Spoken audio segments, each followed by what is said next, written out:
Today's gospel reading contrasts the good shepherd with the hired hand. Now, both the good shepherd and the hired hand, they have the task of caring for the sheep. The hired hand is paid to do this, but he doesn't really care for the sheep. Whereas the good shepherd cares so much about the sheep, he's even willing to lay down his life for the sheep. And of course, this is a reference to Christ. He is the good shepherd. He has laid down his life for all of us, so he truly cares about us.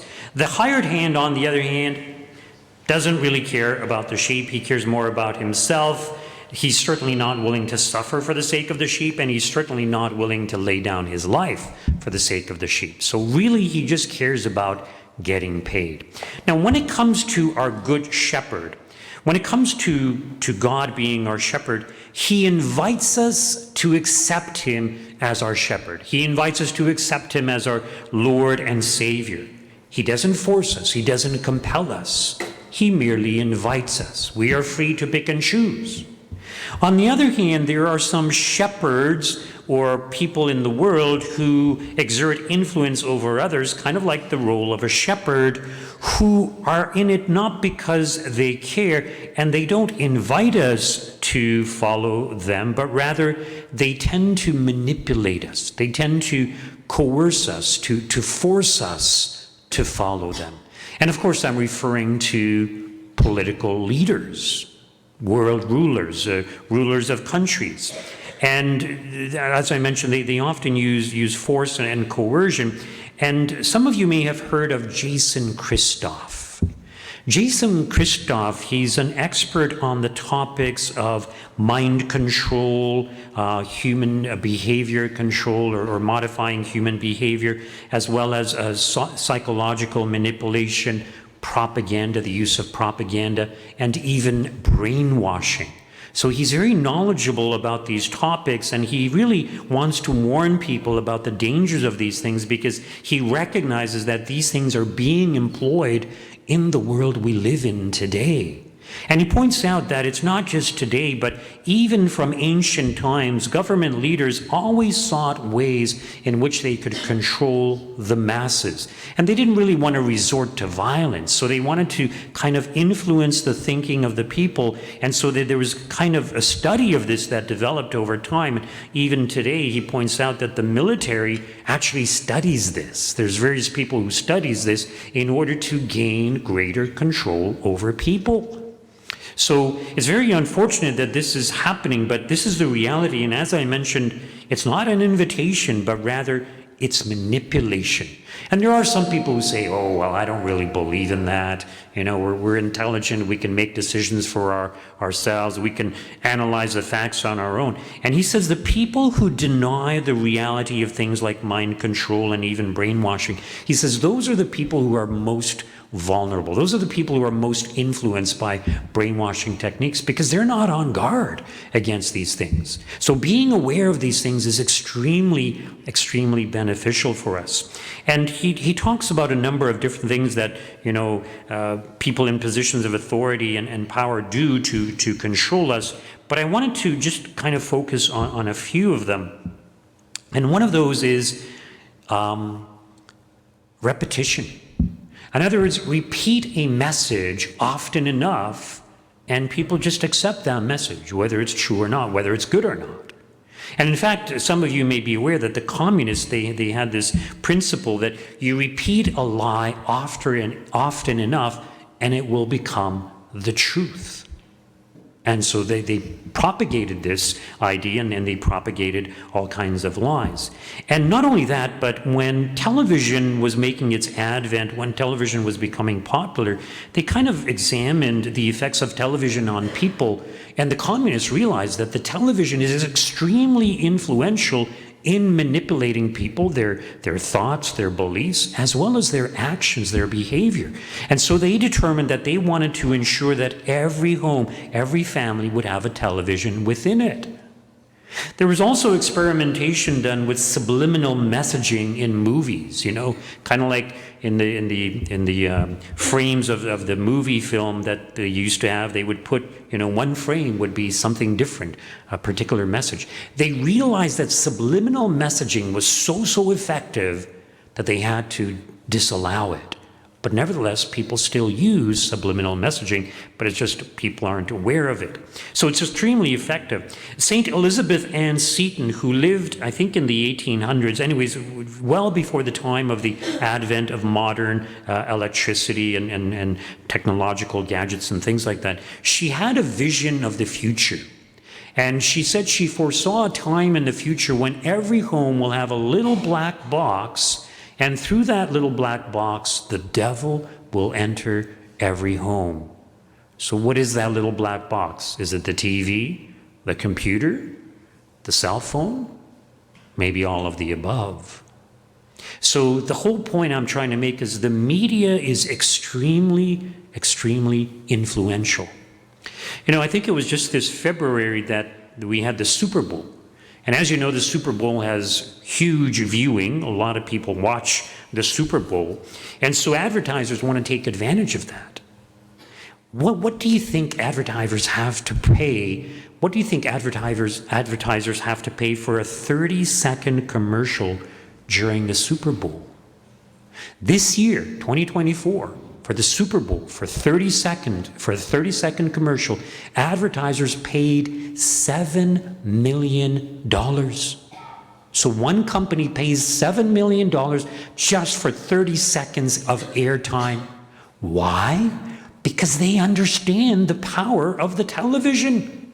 They understand how influential it is, how they can use this to manipulate people to buy their product or whatever they're promoting. Of course, not everybody's going to do it, but they know it's so effective. They're willing to invest $7 million in their marketing just for the Super Bowl. Never mind all the rest that they spend the rest of the year on their marketing ads. So this is how powerful the media can be. So unfortunately, people in positions of power and authority use the media for wrong purposes to promote their own agendas. You know, politicians, they tell us they care about us. They make us believe that they care about us. But in reality, they don't. They're kind of like the hired servants. They just want to get ahead in the world. It's a well-known fact that most politicians, those who are in high positions such as presidents or prime ministers, that during their term of office, they become extremely wealthy. And that's not because they have a higher pay bracket. That's not why they become extremely wealthy. It's because these big companies and people who have tons and tons of money, they pay these politicians to turn a blind eye or to promote certain things that they want promoted. And this is why these politicians become extremely wealthy. They're taking payments.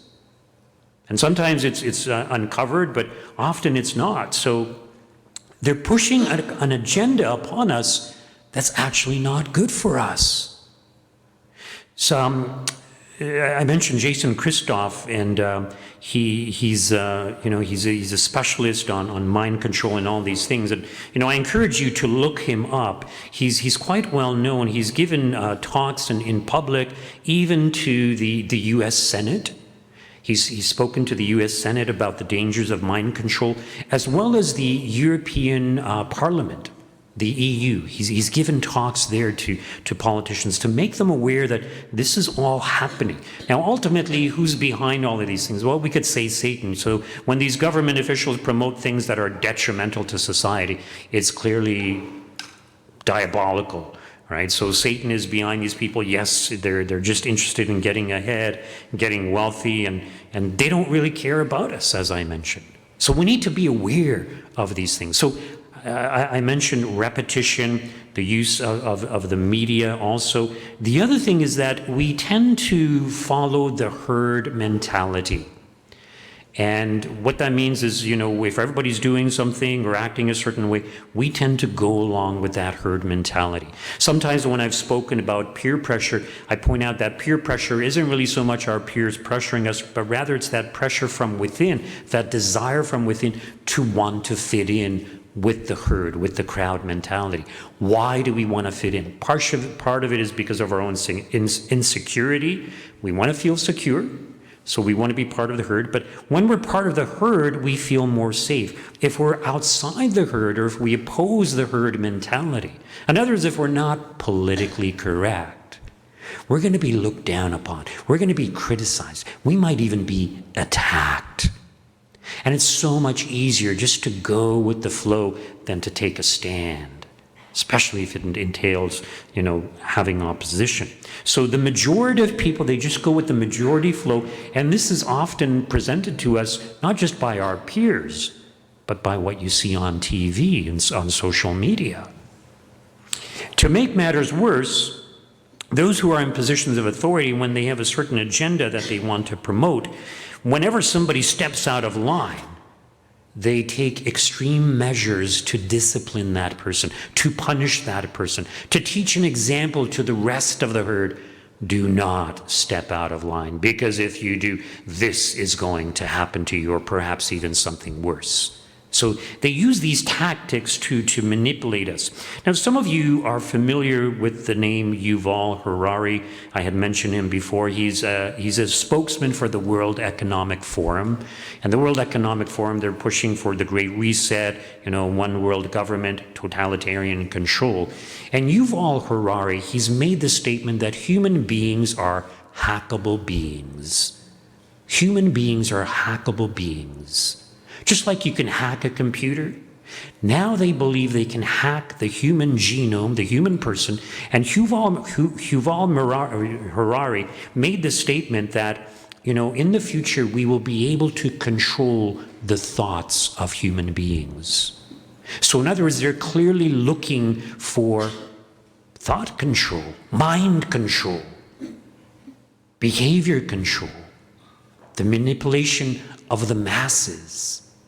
Is this going to be for our benefit? Probably not. We ought to be very concerned about all these things. So I mentioned how they do these things, and even with they're trying to get rid of cash in society. So they want us to go digital, and not only to go only digital, but to introduce the social credit system, which already exists in China. What's the benefit of the social credit system? They will be able to control us completely. If we step out of line, if we're politically incorrect, if we criticize the government, our social credit rating will go down, which means we won't be able to buy or sell, or may not be able to travel, or whatever. They'll have complete control over us. So this is clearly something that they are pushing for. Now, some of you who are older, I was in the 70s or 80s, things have changed a lot in a short amount of time. The beliefs of people today, especially young people, have changed drastically. The definition of marriage, for example, has been changed, and people are okay with it. When I was young, pornography was not readily accessible. It was restricted. Even on television, it was only after 10 o'clock, and there used to be an announcement that came on at 10 o'clock. It's 10 o'clock. Do you know where your children are? Some of you remember that, right? So it was restricted, and now pornography is readily accessible even to young children. There's no government restrictions on it at all, and yet they restrict so many other things. When I was young, there were 2 genders. I just looked it up. Now there's officially 81 genders.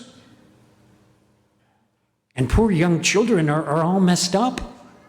And they believe they can transition. Today, we accept biological males competing against females in sports. And biological male criminals can now be put into female prisons if they claim they're female. This is crazy. We've legalized marijuana, and there's now a push, or it seems that we're going to legalizing all kinds of other heavier drugs also. And it's we would have never thought that would have happened 50 years ago. Or the euthanasia, or even people believing that, the human fetus, the human being at its earlier stage, it's just a blob of tissue. People believe these things today. And of course, the rampant sexual immorality in society, including child porn, And, it's not surprising that, there was just an article in the interim that the rate of sexually transmitted infections among young people, it's skyrocketing. It's not surprising. So all these terrible things happening in society, and we've been kind of brainwashed into just accepting it and turning a blind eye and saying, okay, sure, Mr. Politicians, we'll continue to vote for you. So Jesus is our good shepherd. He invites us to follow him. We could say no if we want to. But there are other shepherds, other rulers in the world who are not inviting us to follow them, but who are manipulating us, coercing us, forcing us to follow their agenda and to corrupt society, especially young children. Think of the sex ed in the schools. Why is it so explicit? Is it because the parents demanded it? The parents wanted it? Of course not. And nobody's speaking out. Very few are speaking out. We have Mike Del Grande, and he's having court battles. He's one of our parishioners. And at the schools they fly all kinds of flag, and he's promoting that we should fly a pro-life flag. The schools should fly a pro-life flag for the month of May. And he's being opposed by Catholics. This is the stage we've gotten to. Who is our shepherd? Now, if we say that Christ is our shepherd and that we are willing to follow him, are we listening to his voice? Are we listening to his words? Are we really following his words, his teachings? Or do we spend most of our time listening and watching the deception that comes to us through social media, through the TV?